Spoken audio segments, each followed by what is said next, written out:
1 kilo खव्यामध्ये आपण 300 gram गव्हाचं पीठ घालून अशा पद्धतीने गोळे बनवून घेतलेले आहेत। आता हे आपण तळून घेऊयात।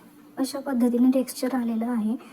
तुम्हाला जर मैदा नको असेल तर तुम्ही अशा पद्धतीने गुलाबजाम बनवू शकतात। खूप छान होतात, टेस्टी होतात आणि अगदी मऊसूद होतात।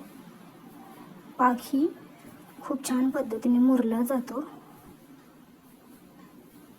गोळे बनवून तळून घेतलेत। छोटे छोटे गोळे बनवून घ्यायचे, जास्त मोठे बनवून घ्यायचे नाहीत।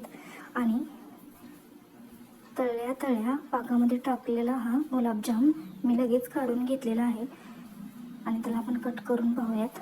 अशा पद्धतीने हा लगेचच झालेला आहे। मैद्याच्या ऐवजी आपण फक्त इथे गव्हाचं पीठ वापरलेलं आहे। वेलची पूडही आपण इथे वापरलेली आहे पाकामध्ये।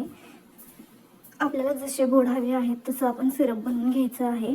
आणि जर जास्त आपल्याला पाक हवा असेल तर तुम्ही 1 ते 1.5 लिटर पाणी घालू शकतात आणि पाऊण किलो ते 1 किलो साखर तुम्ही इथे वापरू शकतात।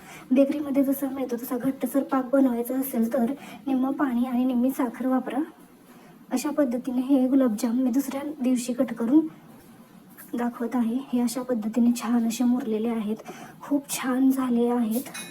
तुम्ही नक्की ट्राय करून पहा। आवडला तर व्हिडिओ लाईक करा, शेअर करा, कमेंट करा। Bye bye.